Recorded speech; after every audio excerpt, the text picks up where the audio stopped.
Hello, thank you for joining me for the evaluation training module. The theme is looking back is a photo album of sort of to represent memories and how things happened or went in 2021.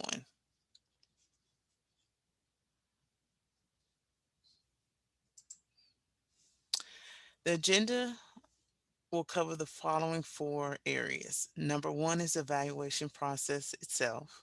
Number two, the CNA review and how it plays a role in the evaluation of a work scope. Number three, the activities data review, that big portion of the evaluation itself. And the final thing that has to happen is to make recommendations.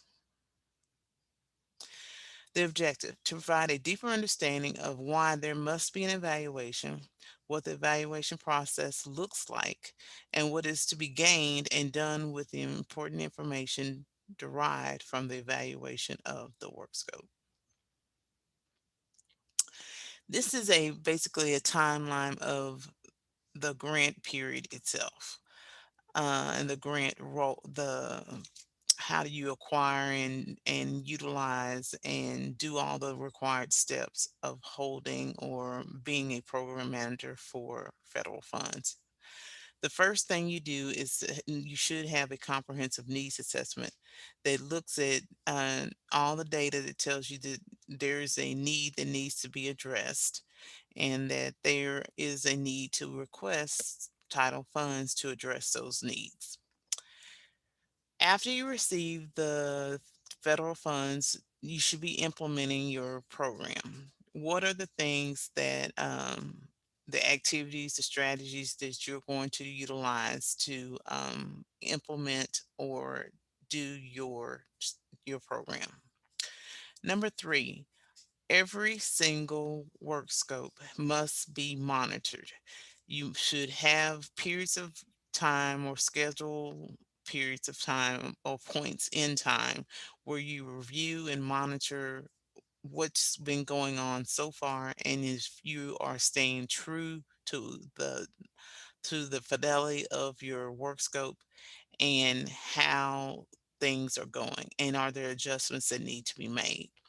The final thing is the evaluation, which is what we're discussing today, is a look back at the entire span of the program and to evaluate was it effective in its goal or in meeting or implementing a goal or in addressing the needs that you found from in your CNA. I thought that this quote would be great for everyone to know or hear because it really is how you should look at an evaluation. Reflection is important here. Indeed, it switches the mindset and flips the focus back to how far you've come rather than how far you have to go. Seeing the progress you've made and remembering the things you've done right can serve as the positive motivational element you need to stay on the path to success, even if there's still a long, rough road ahead. Looking back on your progress can help you gain the encouragement and the motivation you need to get to the finish. And this is a quote from the book Power of Positivity. The evaluation process itself. And although this is 2021, basically what you do every single year will be the same. You will start with using the needs or bringing out the needs that were identified during the CNA process.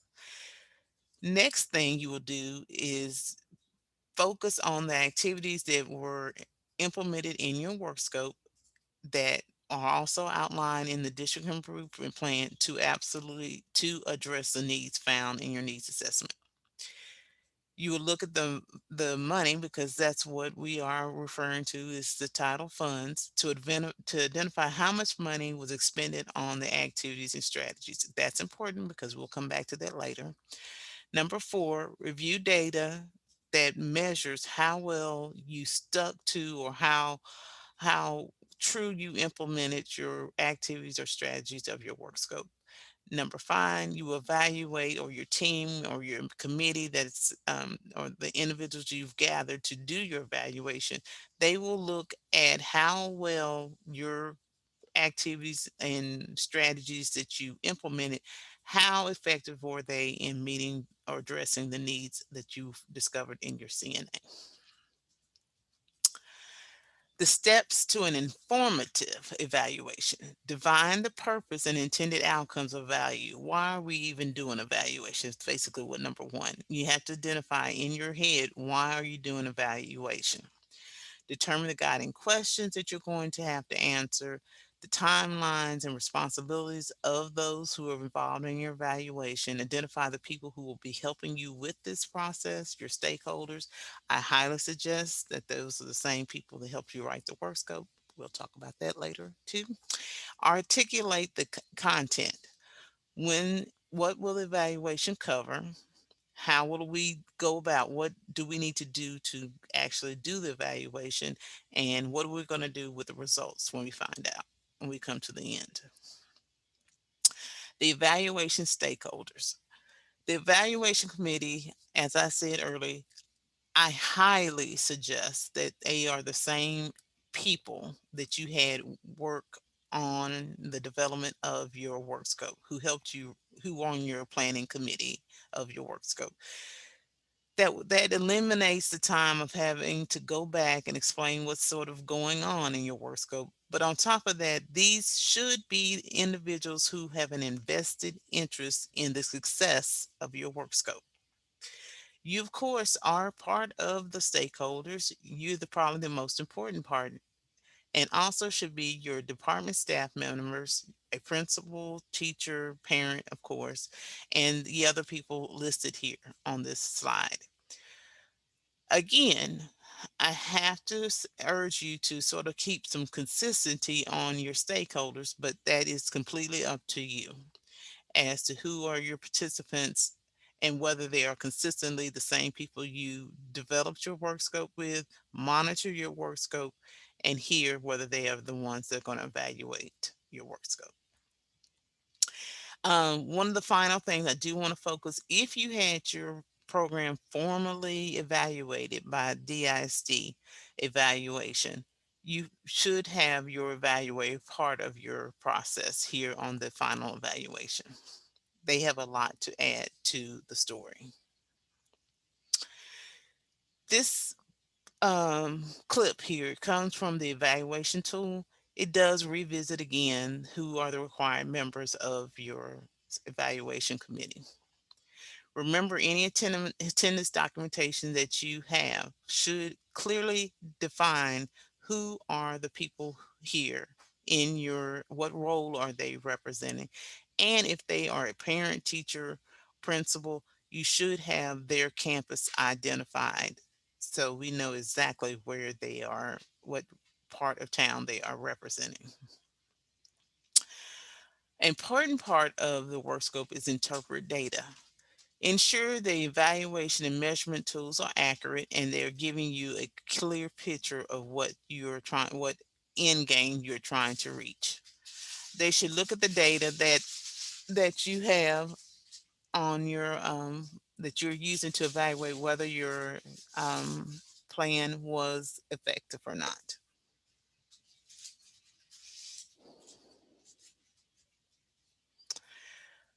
This slide is to make sure you understand there should be a connection between the activities outlined in your work scope and the results that you are, the data that you're reviewing and the results that you find.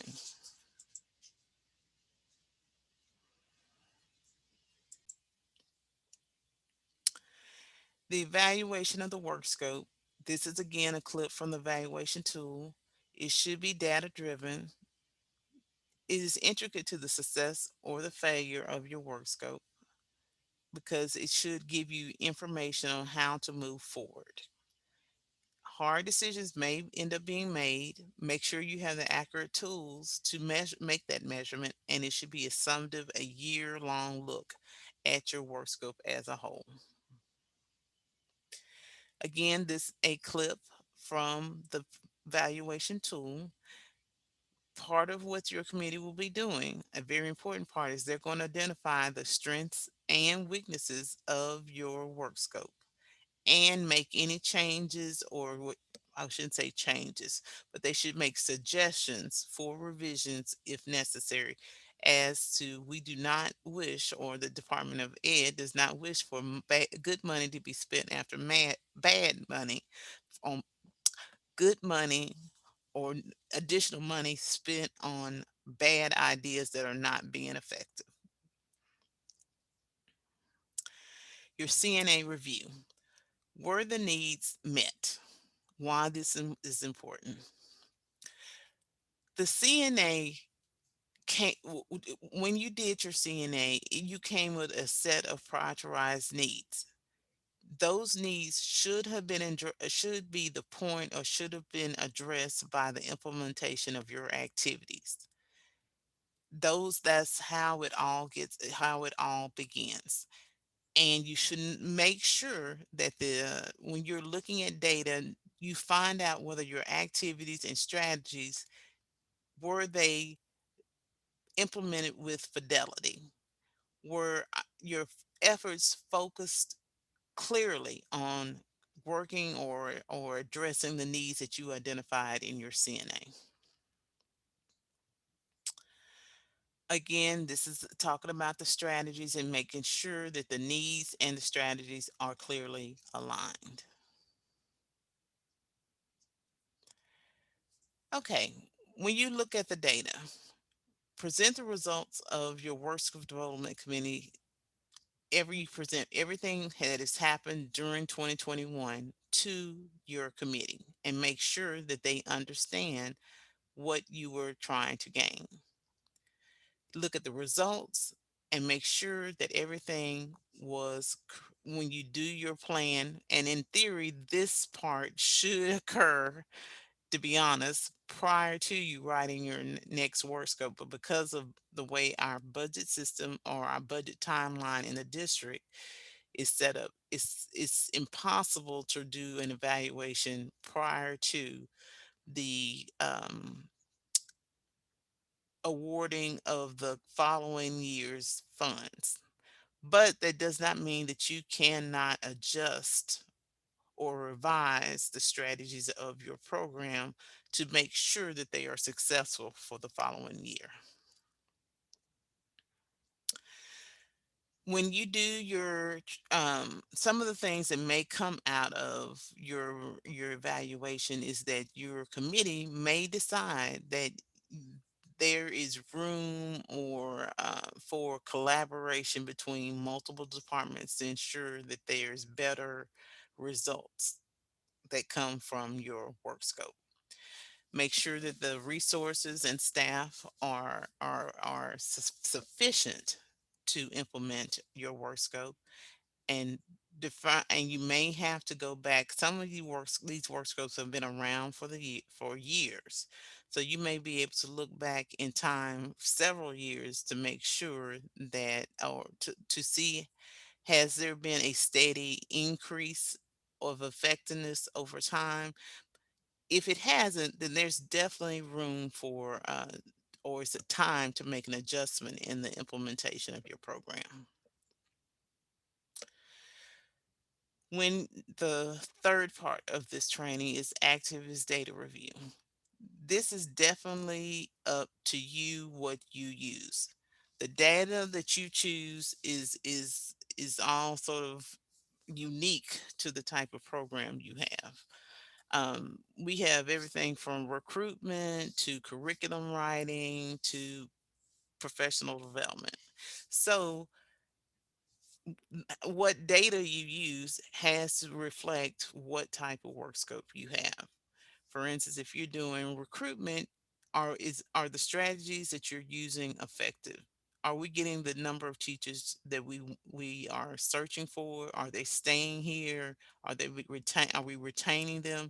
That is a data that is unique to recruitment, which has nothing to do with curriculum. So therefore, How well is classroom implementation going with the curriculum items that you're producing? Your data is different, so you have to look at what is specific that clearly tells you or measures the effectiveness of your program. So is everything going okay? Okay, data review. And this is basically sort of what I said. Everyone, there's different types of data: surveys, attendance data, product use, and student test data. Hopefully, you do not keep all your data in a box and you have it clearly organized so you can pull it out and use it for your evaluation. Guiding questions. This is what your committee has to answer. What are the strong points of your program, of your activities? Is it Are the people that you have leading, that are the actual boots on the ground, are they the right people? Are they doing a really great job? Um, do we need to make some changes or modifications? And if that's the case, you put those on the right versus the left. Data is very revealing. Remember, hear what it is saying. Don't be reluctant to hear what the data is saying. These are some guiding questions. Was a program, a strategy, or activity implemented as the planning group intended? It may not be that your activities was not or is bad. It may be just the actual implementation of that activity. Making recommendations. This is the final role of the evaluation committee. Taking the information that they were or provided or found for the evaluation, what do they say you should do? What should be your next steps? You may need to change or revise the activities of your work scope, reduce or increase the money allocated to an activity, and that may be end up with lower allocations in the future. It may be the need to enter an amendment to request additional funds. It may be major changes that you have to amend and change your work scope, period.